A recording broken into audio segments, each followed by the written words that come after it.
Getting started with our soil health webinar today. Again, I'm Holly Kirkendall, webinar coordinator for NRCS's East National Technology Support Center. I'm pleased to turn the webinar over to our moderator, David Lamb. David is the leader of the National Soil Health and Sustainability Team here at the East National Technology Support Center in Greensboro. David, you may now begin.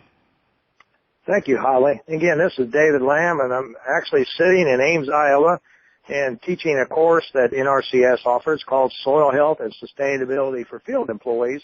And we're trying something new today. We're actually using Dr. Brinton's live webinar presentation as part of our course presentation. So not only am I here sitting in my room, I've also got 32 or 34 NRCS employees that are participating in course. So that's kind of exciting, being able to take advantage of this technology.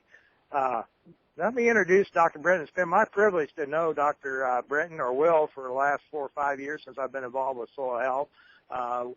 Dr. Brinton is a native of Pennsylvania, and he attended agricultural school in Chester County and Barnesville, Ohio. He managed a 20-acre organic vegetable farm for several years while he was attending agronomy school in Maine and Missouri.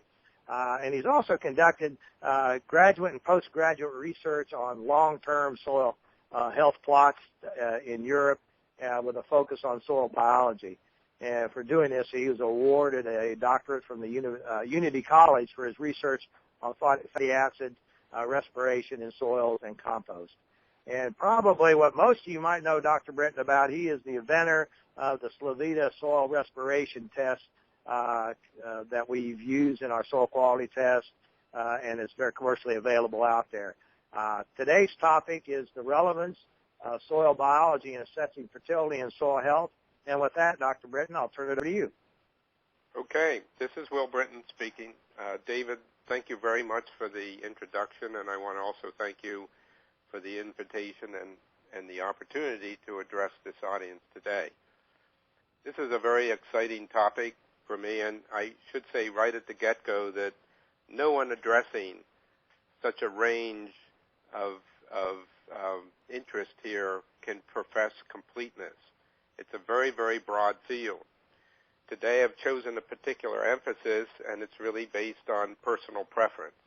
6 months from now, I may be developing another arena of work in this exciting opening field, and my addresses would appropriately change. I did select the word relevance in this title, the relevance of soil biology. It's an old story, but a long time ago as a youth in a land-grant college, I was told that soil biology was irrelevant for crop production.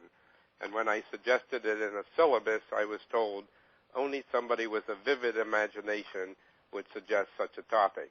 So we've come a long way, and for many of us, it's been many years of quiet development and a slow learning process. Let me take the first slide here. So, my theme today concerns the potential and, in fact, the necessity of including soil biology in routine soil testing.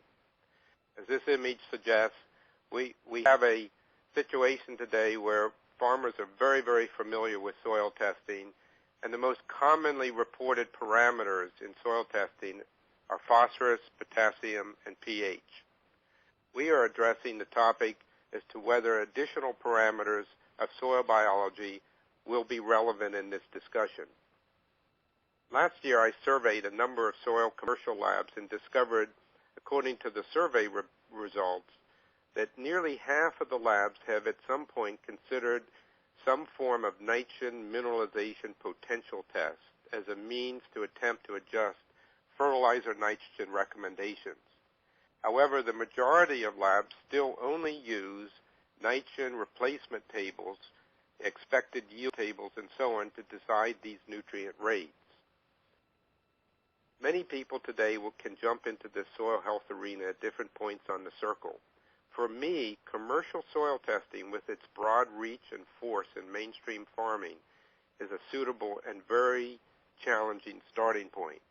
In a way, my focus today is a business-to-business model where we're reaching and working with soil labs around the world to help bring cost-effective testing into the discussion so that farmers have available new pieces of information that they didn't have previously.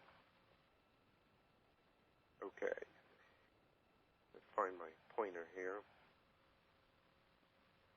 I wanted to start with this particular slide of yield trends over the last 150 years. We certainly stand at an interesting junction in time today. We all look back to astonishing yield growth in the last 60 years, particularly in the case of corn, using that as the prime example. After World War II, inexpensive nitrogen became widely available to growers, and the race was really on. Often overlooked here in attributing yield gains to fertilizers, however, are the heroic selective breeding efforts that have been focused largely on corn, but of course in the case of many other crops. These have played a significant role in these yield increases. In fact, on this particular diagram, one researcher recently suggested that this yield trend here might have gone more like this had it not been for all the breeding efforts with these crops. Now, I want to draw your attention to this graph in a different sense. I want you to look at the last 100 years before inexpensive fertilizers became available and look at the yield trend. Now, I'm just going to draw a line across here for the average corn yield, and notice for nearly 100 years we had steady, sustainable yields without varietal improvement and with very minimal input of fertilizers. What explains that? Whereas today we look back at those as pitiably low yields. They were sustainable yields, and farmers were living off the bounty of nature. They were enjoying the benefits of rich soils, very healthy soils, and especially high reserves of organic nitrogen that kept these soils alive and going. And what we're trying to do is draw your attention to this potential of soil to have a living organic reserve, and finding ways and methods and testing devices to begin to include that in our fertilizer planning process. Now to some of the startling news. We often applaud ourselves for these yield gains that I have mentioned, but there is emerging concerns on all fronts. A recent published study in Nature, I show the reference on the far right of the screen, examined world crop trends and provided clear evidence of stagnation of yield growth for all major crop regions and major crop types around the world. According to these data, it is evident that yields of major food crops are no longer necessarily increasing. Not only this, the study also examined areas of the world where yields have never improved, and these include all the major hemispheres and major food categories from corn to rice, wheat, and soybeans.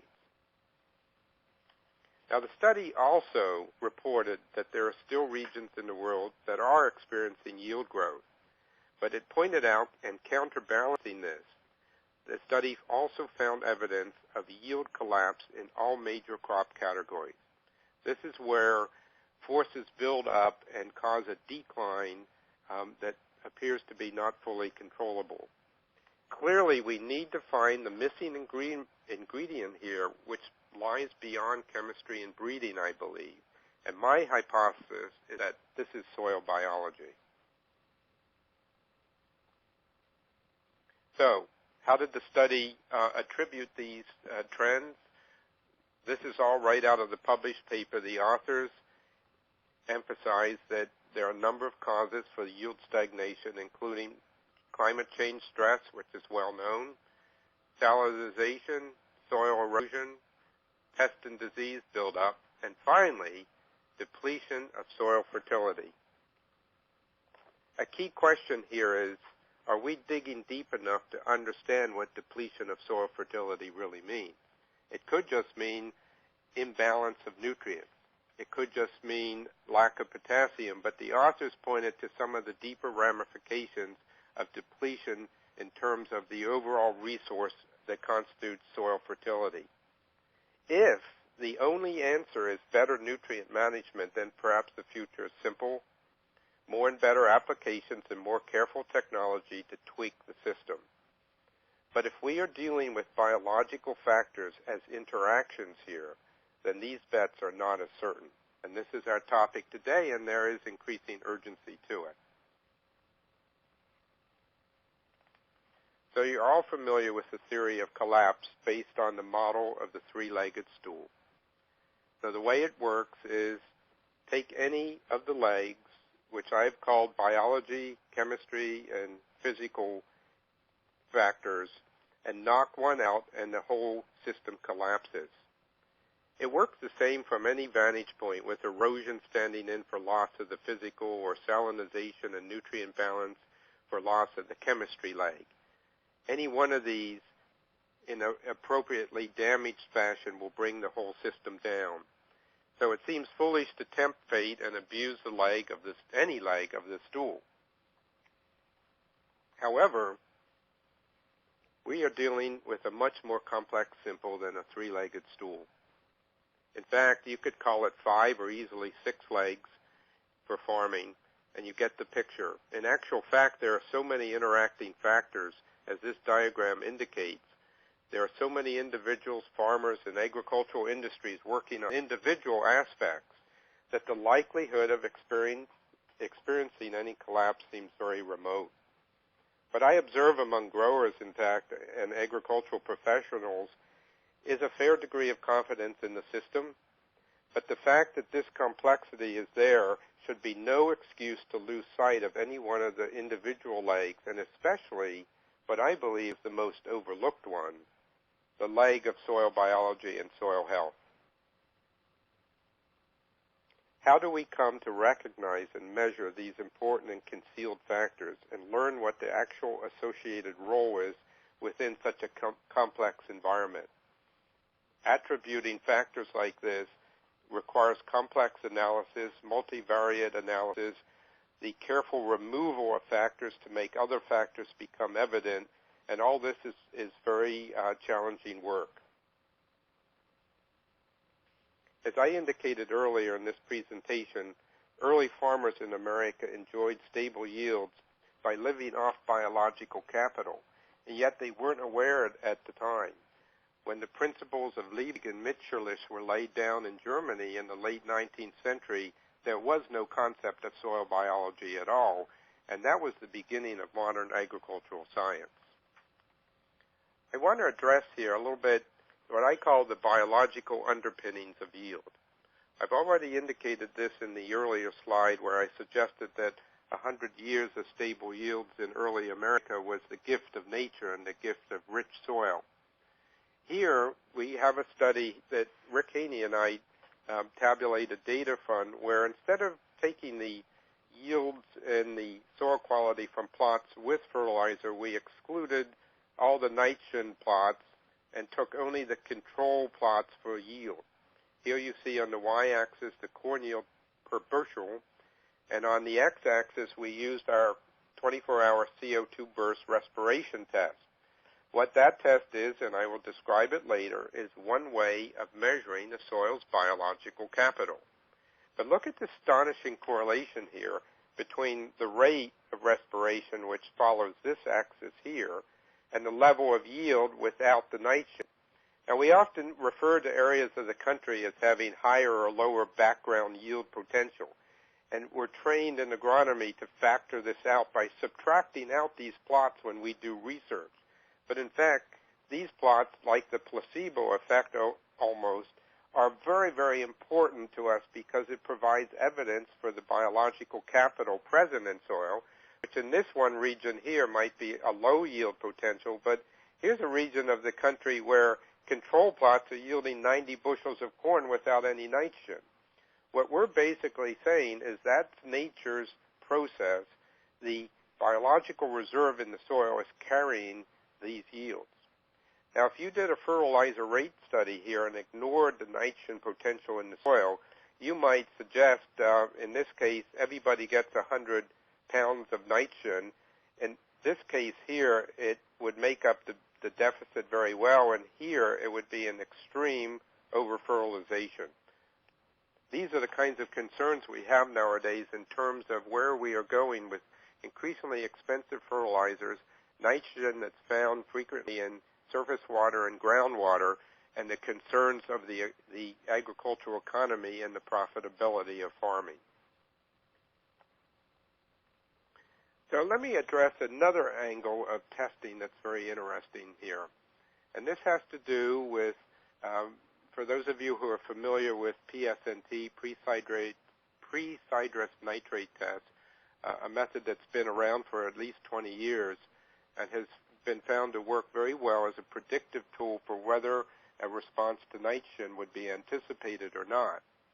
I'm concerned with soils that perform well when the soil test data predicted more nitrogen need, and I've already indicated that in this upper quadrant here.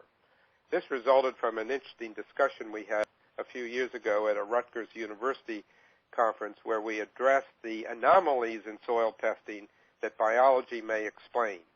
How do you explain the fact that a soil early in spring has inadequate levels of nitrate in the soil and yet goes on to yield between 80 and 100% regardless of additional fertilizer?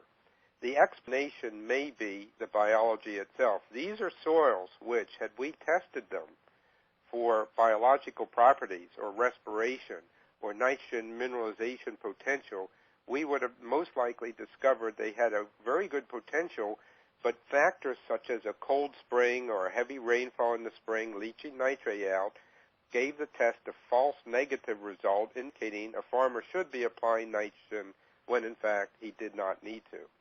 So what we are trying to do is not replace all these test methods. What we are trying to do is add in new testing approaches so that we can account for these factors. Now, had we done a test on these soils down in this range here and found very low biological potential, and you found also by PSNT low nitrate, you would definitely have evidence there that that soil would require more nitrogen to reach a satisfactory yield.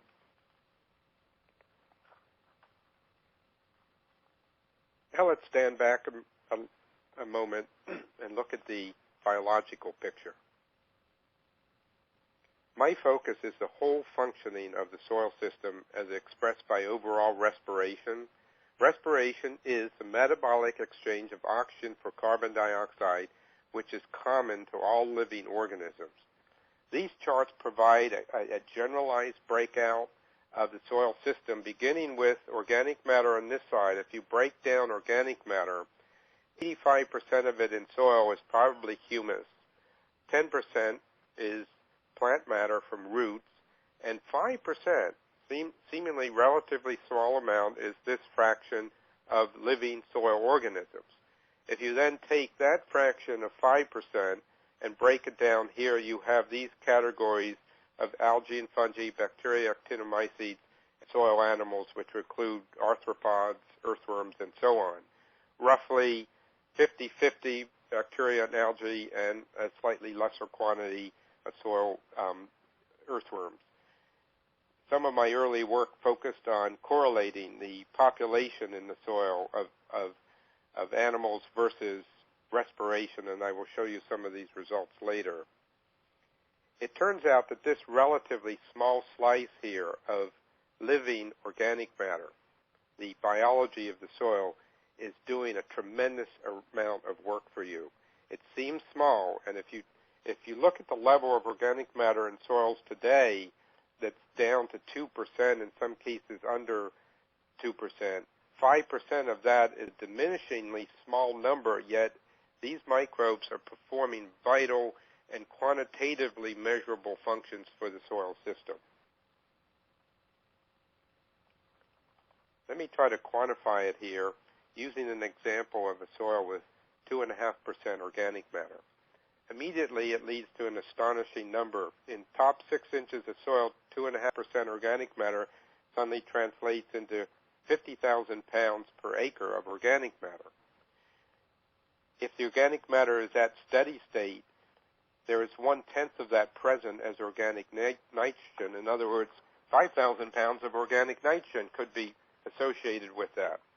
What is very interesting is that living off of this is that 5% range of microbes, so you have 2,000 to maybe 2,500 pounds per acre of microbial biomass living off this organic matter.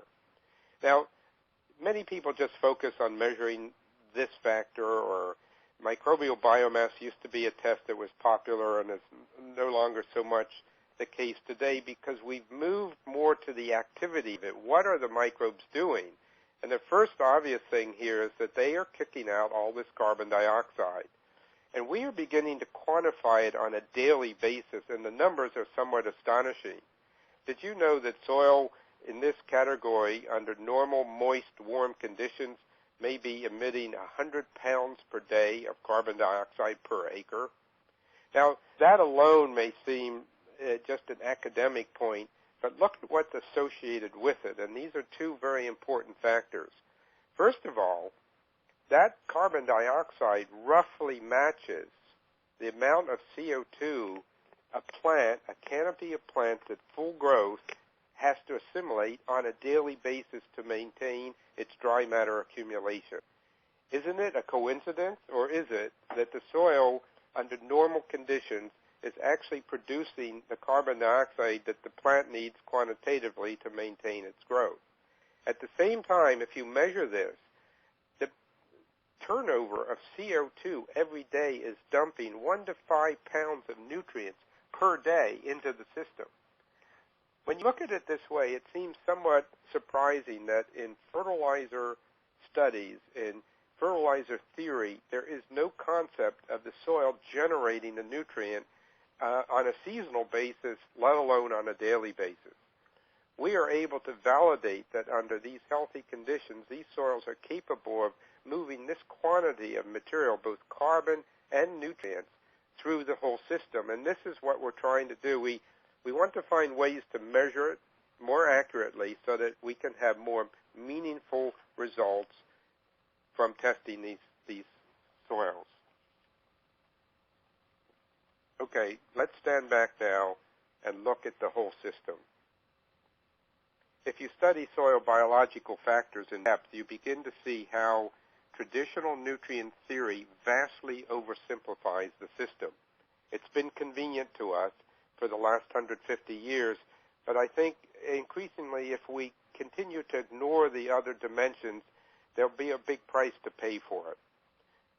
The whole system is comprised of moving parts, and when I refer to soil health, I think it's a misnomer to just say it's soil health. It's the whole system that we're talking about that makes soil healthy. You can't just look at the soil alone. It's the system with the living plants in place and the exchange with the atmosphere that creates it. With my focus on respiration of soil systems, let me point out to you what I call the CO2 transactions are actually performing on a daily basis or a seasonal basis, whichever way you want to look at it. Number one, carbon dioxide transactions are associated with furnishing soil animals with food. Number two, they are associated with sequestering CO2, an increasingly hot topic about where is all the carbon dioxide ending up. Thirdly, carbon dioxide released from soil during normal metabolism is meeting the plant needs for carbon dioxide by means of photosynthesis, a very, very important factor that we have known for nearly 100 years and simply chosen to ignore, mostly because we seem to think it takes care of itself. Another factor is that this exchange of carbon dioxide is directly associated with releasing available nitrogen and phosphorus and other elements. Nitrogen certainly the chief ingredient, since 10% of organic carbon in the soil is probably present as nitrogen with very little variation on that, and about a fifth of that as organic phosphorus. And finally, and another astonishing fact that we tend to overlook, carbon dioxide dissolves in the soil solution in the natural water falling from the sky and forms weak acids called carbonic acid. What does that do? It dissolves soil minerals. It's a natural weathering agent. So the soil has a whole system set up to move and the nutrients, move the carbon and the moisture through the system. And it comes down to what I like to say, that nature is balancing several equations simultaneously. Let's take a little bit further, more in-depth look at this. And I have, in the last year and a half, been stressing to people that we have to look at the respiration of soil in a broader light. And I've drawn on work I did in Sweden many years ago, where I traced the lineage of respiration testing in soils back to an early figure named Lundegård, a soil scientist who did all the early development work that found its way all the way to Rutgers University between the wars, which validated these early assertions, and which are very astonishing. Did you know that crops are very hungry for CO2, requiring 100 times more of it than nitrogen on a daily basis? In fact, Lundegård quantified these relationships, and I have revalidated that, and anybody can do this themselves just by multiplying the dry matter yield by the carbon content and determining what your crops are actually sequestering. But wheat requires, in the absence of any soil respiration, wheat would need to filter 10 cubic acres of air per crop acre per day to acquire 110 pounds of CO2, which it needs for plant assimilation. Corn is even more staggering in this regard. 38 cubic acres of air would be required per day to be filtered per acre to provide that crop with 410 pounds of CO2, which it needs to complete photosynthesis. We are beginning to hear reports these days of carbon dioxide limitation in crops, and against the backdrop of concerns about increasing CO2 in the atmosphere, there's a tremendous amount of interest but also confusion on this topic.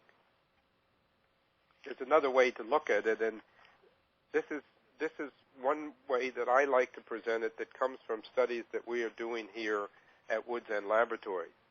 Where is all the CO2? If you ask the average person in the country, they'll probably say, oh, it's in the atmosphere and it's rising. But in fact, in the atmosphere, we have only 400 parts per million, if even that, in CO2. And as you approach the soil, if you come down towards the soil, particularly a healthy soil with a crop growing on it, and you measure CO2 as you approach the earth, the levels start increasing dramatically. When you come down into the plant canopy, you can see levels as high as 800. When you come down here into what we might call the thatch or litter layer on the soil, as much as 1,500, and finally dive down into the soil pores and measure carbon dioxide, you will see levels as high as 4,000 parts per million. That's 10 times over atmospheric levels present just 2 feet above the soil. It might be useful here to ask, what is nature doing? I tell students to take these values and convert them using the ideal gas law into moles of carbon dioxide and then compare it to the soil and plant carbon content. And you suddenly begin to see the method in all this complexity. It's easy to see what I meant, that Lundegård, way back in 1927, discovered really that essentially nature is feeding plants their CO2 from the soil to maintain the photosynthesis while plants are growing. In other words, this gives us a new angle in understanding the preeminence of soil health from a holistic angle that's rooted in excellent science. We want to get to the basis of understanding this. Now, I don't need to say here how different this is in a depleted soil environment. If you have a depleted system, you can be dealing with only fractions of these levels present in the soil. So let's just jump down into the soil and look at how dynamic this is. I took this picture at a Pennsylvania No-Till Alliance meeting last summer at Fertility Farms in central Pennsylvania, and it provides stunning evidence of this dynamic interaction of earthworm canals, roots pursuing the canals, and enrichment of soil. It is well known from numerous published papers that worms transport organic matter down into soil layers. They provide aeration, and water channels into the soil. We measured this level here was about 28 inches deep in this example. Published research also shows that if you analyze these earthworm canals, if you cut the soil out and look at the area around where the worms have passed, they are enriched with carbon, very high in nitrate, and very high in available phosphate. In other words, the worm itself is transforming the soil as it passes through it. The other most interesting thing is worms stimulate microbial CO2 rates. Whether it's a direct or an indirect effect, this has been substantiated in a number of studies and was the basis of my early graduate studies in Europe, but we wanted to find the association of these factors. It shouldn't surprise, if you look at what healthy roots are doing in soil, it shouldn't surprise you that they are associated with significantly increased soil animal population, bacterial population, and CO2 respiration. This is a recently published Canadian study where they had quantified root mass under stress conditions, under moderate growth and vigorous healthy conditions. But look at the change if they took the square feet of root area in these different scenarios. So it's an exponential increase from a poor soil to a vigorously healthy soil in terms of the amount of footage. If you laid it out on a surface on a single-dimensional plane, each cubic foot of soil had up to 852 square feet of rootlets available for respiration and organism feeding, as it were. In my early work, we focused on correlating soil CO2 respiration with earthworm counts. And the way we did that, we measured earthworm canals in the soil by digging down 10 centimeters, scraping the soil off, and counting the canals present. In this particular study, it resulted from a 17-year, a long-term field study, 17 years of different crop rotation treatments that were tested. I learned to do the 7-day respiration method, which is on the right. This is this range of values here. And the 1-day method on the left. And both of them, notice the sharp correlation with the earthworm canals in the soil. Incidentally, in these particular examples, here's the control plots right here after 17 years of treatment. Control plots had no fertilizers, no improved management. These three variants here, in this particular assay and this, are the inorganic fertilizer plots. No cover cropping, no intercrops, just inorganic nutrients. They were even lower in respiration, and particularly in earthworm canals, than the other ones. And what were these? These were animal-based farming systems, all included manure in the rotation. So we already knew back in the late 70s that there was dramatic evidence that improved crop rotations and bringing animals into the system had a dramatic effect both on respiration and the population of soil animals. I'm going to take the opportunity right now to pause in case there are any questions. In the final part of my presentation, I'm going to focus on actual soil testing and go into the work that we've done with soil respiration and organic nitrogen analysis. David, if you are present, you could indicate that there are questions. Otherwise, we will continue. Well, there are some questions there, Dr. Brent. I guess the whole concept of CO2 and plant growth, so, again, I don't mean to sound stupid here, but can you talk a little bit more about filtering, or that slide you showed where the cubic feet of or acres of CO2 to be removed? Is that something we actually would have to filter through the plant, or the plant would have to take in through its above-ground respiration? Is that what you were saying? Yeah, absolutely. The plant has to acquire the carbon dioxide. Now, the carbon dioxide is transported to the plant, and the early studies tried to pinpoint the physics of it. What was the mechanism that it got? And they mainly found that it was convection forces that carry CO2 to plants. The mass diffusion just wouldn't work with such a low amount of CO2 in the atmosphere, only 400 parts per million. The idea that plants would be capable of obtaining CO2 that would diffuse down from as much as a mile above the ground to the plant was ruled out. What was actually found was, wind movement and convection forces moving carbon dioxide across the landscape is the primary mechanism of delivering a stream of CO2.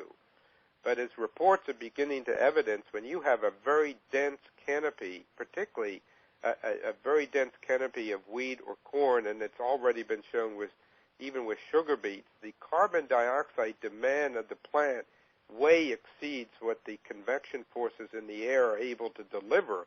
But this is where the soil comes in. A healthy soil is capable of delivering that amount of carbon dioxide to the plants. So in essence, the soil is providing the CO2, and it's not being removed from the atmosphere. The soil is fundamentally applying the CO2 to plant growth. That's nature's plan. Now, could we split hairs and try to determine which it is? It would be some of the both. It's obviously going to be CO2 in the air, and what CO2 emits from the soil that plants do not take up will end up in the atmosphere, but plants will cycle it back down into the humus. Okay. You talked about respiration and measuring it. Is there a magical number of respiration that you need to be above to get the benefits that you've been kind of talking about? A maximum amount? Well, no, a minimum amount. You need to achieve a 30 or 40 or whatever rating. Yeah, we are working now carefully, and we're developing a field CO2 test kit kind of approach where a farmer could go out and get some idea what is the CO2 production capacity of the soil at any given time. Now, you can imagine the complexity of attempting this kind of measurement because it's so dependent on temperature and moisture content in the soil. The work that I've done with Dr. Haney at the ARS lab in Texas, our goal was to create a laboratory method that soil laboratories could implement that represents this CO2 potential. Nevertheless, it still remains a question, how is it functioning in the field itself? So we are working on producing some tables now that show the amount of CO2 produced per acre and the amount of carbon dioxide that your crop would need, which obviously depends on what stage of growth it is at. But this can all be quantified. And I've seen some interest from crop consultants in the Midwest to try to do some canopy studies this coming year to see if we can get a better handle on this. Okay. Now, let me ask one last question. I'll let you move on. The whole issue of earthworm holes and movement of phosphorus, dissolved reactive phosphorus down through these holes, and then you're talking about CO2 being increased by the earthworm activity. Can you kind of talk about that a little bit? Is that a good thing, a bad thing? It just seems like we're getting a lot of mixed messages about earthworms out here. Well, I tried to indicate that this is not necessarily a cause and effect relationship. As I indicated previously, if you look through the literature, there's quite a bit of evidence that earthworms are associated with stimulation of overall respiration in the soil. One thing is all the bacteria that are passing through their gut are being fed at a very high rate and have much higher respiration. There may also be secretions and so on associated with passing through the soil that stimulate microbes. But flip it around, flip the cause and effect around. Earthworms are present because of the practices you are doing that bring living organic matter into the soil that they can feed on. So I don't want to divorce it from the reality. If you just look at the screen image and the plant layer that I show there going down into the soil, that's the food that the worms, bacteria, fungi, and other soil animals are seeking. So you've got to see it in context. Okay. Why don't you continue on, and we'll have some time at the end of the presentation for a few more questions. Okay. Thank you very much. Now, we're going to go forward and dive down into this area of respiration testing, which is very dear to my heart, and I've spent the last 38 years focused on different techniques, technologies, and methods to do it. The big complaint, and again, I'm focused really on business-to-business relations with other professional soil laboratories. The big and the valid complaint is we have so many technologies out there capable of doing this, some of them very, very precisely, but it's not cost-effective in a soil lab. It's not cost-effective to offer it as a service. And at one point, I felt frustrated, and I said to a laboratory, I am so tired of hearing this excuse. It's a valid excuse, but what if I make it more cost-effective to do the testing? Will you ignore it then? And they said, I suppose we'll do it. So we set out, and I have this picture here just to show this huge array of equipment. I have all this up and operating in my laboratory at any one given time. We can choose any type of method. For example, down here we can put soil in this unit here and monitor its respiration over a 120-day period. It has about 18 channels on it. Would you be able to offer this commercially? Not without receiving a great deal of money. A fast method that Rick Haney and I have used quite a bit is using these infrared analyzers here. Again, you're limited by the amount of jars here that you can test, and you actually have to break the system down and refresh it every day because of the interference of moisture on the infrared detectors. These are also very costly machines. I will hardly mention base titration. This is a method we all grew up in, and I was a willing student once sent down to the basement to titrate CO2 because nobody else wanted to do it. It's time-consuming, and you have to standardize your reagents, and there's no way you could bring that into a commercial laboratory setting. In the 60s, gas chromatography emerged. That's what you see here. And with GC, you were able to identify different gases in the soil, as we're doing right here. This one actually is separating out oxygen, nitrogen, and carbon dioxide, and methane even, as it comes out of the soil system. Again, this is the kind of technology that is barely cost-effective in a production laboratory. Each one of these runs takes over 30 minutes.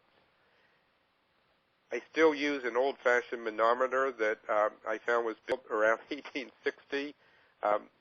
The early European scientists that discovered and worked with soil CO2 did have very precise technology, and it was all measuring the CO2 by volume method, as this device here does.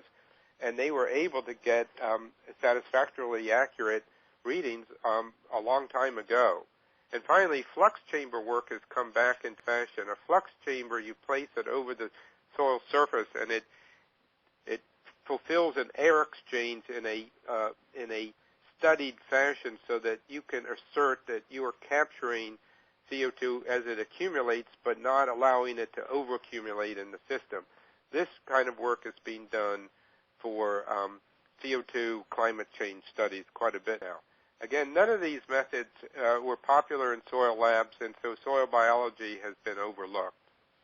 What we did is turn it into a mission, and this was part of the reason I signed a CRADA agreement, a Cooperative Research and Development Agreement with Dr. Haney's laboratory and that ARS about 10 years ago.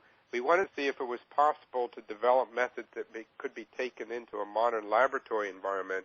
And what we did was we created a way to capture these gases in these what I call probes here. These have reacted with carbon dioxide. When they're produced in the factory, they're standardized blue, and when they react with the soil, they turn different shades of green and yellow. And you can run hundreds of samples a day with this system. And with that in mind, we were only at the beginning of their mission, which was now to take this to soil labs all over the country. I want to kind of dive in here. Here's the method as Rick Haney and I developed it, and we called it CO2 burst after a phenomena that was first observed both in Europe and Africa in the 1950s, where soils subjected to drying and then sudden re-wetting, either from irrigation or rainfall, would experience a burst. And this burst here is shown in this diagram right over here. When soil dries, microbial activity drops to almost nothing. And when you have a rainfall of that, it increases. It doesn't increase and just stop at baseline. The dotted line here would be the baseline. You experience a pulse or a burst, defined as here, and this is what we decided to measure. It's an indication of the entire potential that was missing while the soil was dry. If the soil is not dried adequately, as in this example here, and it's remoistened, it comes right back up to its basal condition and continues respiring. In other words, there is no pulse. So we had to design the method to control these parameters. Here's what the test reveals when you look at different soils. These are samples that actually Ray Archuleta collected for us a couple years ago and sent from North Carolina. I want to start with this fairly abused soil here at the bottom, continuous truck farm, high tillage system, respiration 12 parts per million.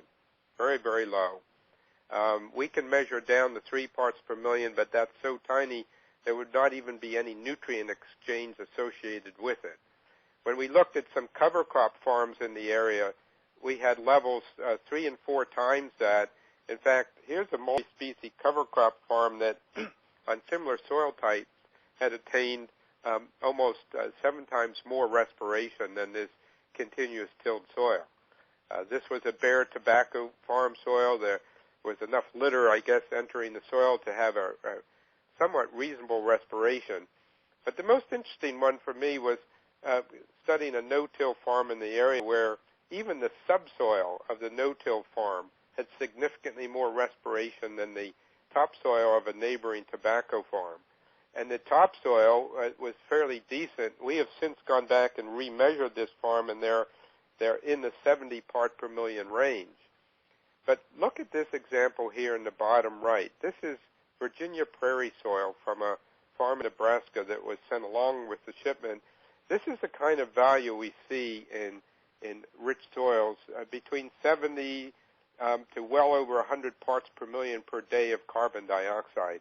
So these results, when they're related to the past management practice, give you a unique perspective on soil management.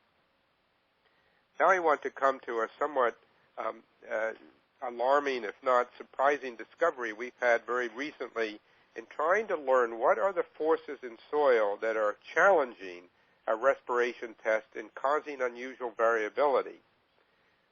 In the wetting method that we use that Haney and Haney published, beakers are placed in water and the water moves up by capillary action as shown here in this left picture.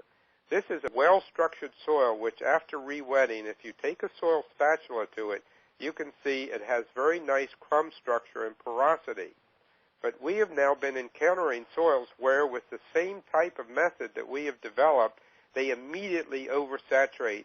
And you take a spatula to the soil and it's undoubtedly at or exceeding 100% saturation from normal capillary methods. So we have been working in the last year to pinpoint this because this phenomena here negatively affects respiration. And it does so very variably, so it's been frustrating for labs in some occasions reporting differing results on the same soil. Work that I've done with Bruce Hoskins in the University of Maine lab have shown that the same soil sampled differently and ground differently can suddenly go into this overwetting state, and then the respiration will plummet. We have identified these kinds of soils as structurally damaged soils, and we have also found a link to soil laboratory management, and that overgrinding of soil samples disrupts and destroys the particular structure that protects and preserves porosity in soil, and enabling CO2 aeration to be aerobic. This particular soil here was a proficiency sample soil.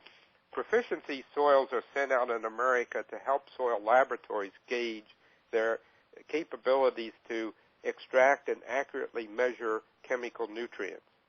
We have been using these in our biology program, and all these soils re-wet fairly spontaneously using the method that we have adopted so far, because they have been ground to pass down to 0.7 and 0.5 millimeter sieves, which improves the veritability and reliability of chemical extractions. So in this work, what I'm trying to indicate, we have now encountered a new challenge that maybe we need a different way of preparing soils if we are going to have biological tests represented in proficiency programs. And this is an area that I am focusing quite a bit of work on right now, because many of the laboratories that we work with depend on these programs for their reporting standards. I want to also mention an exciting new procedure that we developed called Labile Soil Humus-Amino-N Test. 10 years ago, actually in the 1990s, our company was hired by USDA Technical Center in Chester, Pennsylvania, to examine ammonia losses from manures during routine animal-based farming. And we had found that when manure is stacked in composting scenarios and allowed to get hot, it was losing huge amounts of nitrogen, as much as 85% in 120 days.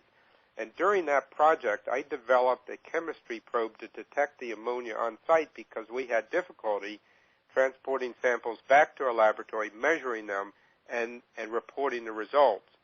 It was 10 years ago while Rick Haney and I were discussing how to represent or get at the organic nitrogen component of soil. He actually, just out of the blue, said to me, "Will, you have an ammonia probe, why not stick it in soil?" Of course, at first I thought it wouldn't work, but it did work as long as we released the ammonia factor in the soil by a suitable reagent. We've had some reports recently. Carl Grillard at UConn has published a paper showing a very high responsiveness of our SLAN readings. In other words, we're now indicating the organic nitrogen that's being set free when you treat a soil. This is nitrogen associated lightly with humus. That is relatively available. And we're getting very good predictability between the range of 100 and 200 parts per million in soil. I'm happy to say that I will be working with ISLANI methods and Dr. Mulvaney's laboratory to see if we can recapture some of the correlations shown with these other methods that were developed to reveal humic nitrogen compounds. But if this works out well, now we can cover both the respiration and the accumulation of organic nitrogen reserves that is the hallmark of healthy farming methods. What do these probes look like? It's even a more interesting picture. Those are the same 8 soils that we looked at. And take a look at this. This is Ray Steyer's farm in North Carolina. It's been no-till for at least 30 years. If there's no organic nitrogen present, as there is in this continuously tilled soil here, we get very low readings. The lower limit of detection is about 50 parts per million. The soil is completely depleted of organic nitrogen reserves. And look at this no-till soil here in the middle. It's as high, actually it is higher than virgin prairie soil in Nebraska. We know that these levels of organic nitrogen are associated with very decent yields. In fact, I will show you a slide later that Ray Steyer's farm has achieved almost nitrogen independence in recent years. A good example of this, if you visit the old rotation plots at Alabama Ag Experiment Station, are these long-term cotton plots. On the left, there's continuous cotton with no winter legume, and the plants are very yield-stressed, requiring careful nutrient supplementation. Here on the right, just the presence of a winter legume is enough to make an enormous difference on these crops. And what I am saying is that these soils are accumulating organic nitrogen that we now can measure and begin to use to account for the sources of nitrogen and how to protect it in our soil testing programs. Here's a picture of Ray Steyer, no-till, zero inorganic nitrogen corn. His results, whenever we test the soils, he has medium-high CO2 respiration and very high soil labile amino-nitrogen in his results. In other words, our tests predict this performance, and it matches what he is finding. Overall, I guess I'm trying to summarize here ways of reporting results of all this kind of testing. We can use it as an index of soil biological activity. You don't necessarily have to quantify it, but look at it in terms of low, medium, and high, and help a farmer gain a sense if they're doing the right thing. Clearly, that leads to monitoring soil improvement. Are we treating our soils in ways that are increasing the CO2 factor in the soil, increasing the accumulation of organic nitrogen in the soil? We can compare it with strip plot results. I often tell farmers, just split the plot and put down your regular rate of fertilizer here and use a rate on the other side that would be indicated by our kind of testing. These methods can be integrated into soil health lab tests. just about any lab performing soil testing can find a way to integrate them. We certainly are able to indicate potential nitrogen mineralization. There are many studies underway now. We're learning a lot about the reliability of testing and the factors in soil that make it a better or worse predictor in terms of respiration and other factors. And finally, with this SLAN test, we see the potential to have an indicator of responsive and non-responsive soils. Here's just an example of interpretation that we use now. When we work with this amino nitrogen test, we're able now to categorize soils into three groups of very likely response to nitrogen, maybe response to nitrogen, and very unlikely response to nitrogen based on the levels that we observe here. We then compare it to levels of respiration, either by the Haney-Brinton CO2 burst test that's shown here, or if you do basal respiration in the field, the numbers are smaller because the conditions are different in the field than in the laboratory. This helps you get a sense of how to incorporate this into soil testing. So there's a lot of interest in soil laboratories in these methods, and I could show a lot more pictures here of different and new forms of soil health tool results that are available. Presently in America, about 5 laboratories have adopted the soil health tool that Rick Haney has developed, which incorporates the SOLVITA respiration and other parameters. In our test, which is shown here on the left, we have a box here showing indicators, and we do include aggregate stability testing in our ranking and include it in our overall score.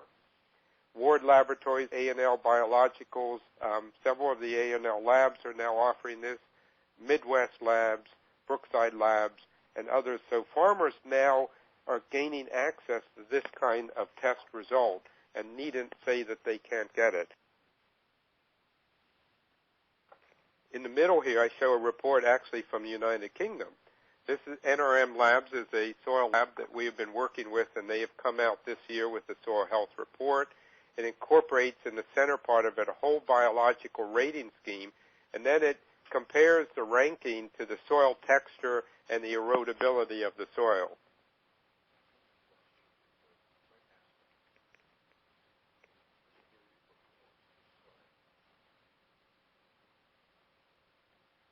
Finally, as a summary of this presentation, I want to point out that nutrient-based yield theory has served us well for 150 years. But don't we need to change this? We need, in my opinion, to develop a biological corollary for nutrient yield models. Across America, farmers, crop consultants, and soil labs are testing new tools, and this is very exciting for us. There's a tremendous amount of business-to-business interaction. We've had exciting seminars with crop consultants and soil scientists working in the field to help bring these methods to the public. Finally, I'm concerned about the future of yield stability, as are all growers. But I believe that soil biology is the new frontier to stabilize yield growth. And I think this is something that we can all see a tremendous amount of work and development on. I want to take the opportunity to thank you all for your participation today. I've provided some information here for contacting me. If you wish, I would love to hear from you. And if there are further questions in the future, I will be very happy to respond to them. David, I will turn it back over to you for you to ask any further points. Thank you, Will. A most excellent presentation, and from the comments and questions I got, I think our audience would agree with that.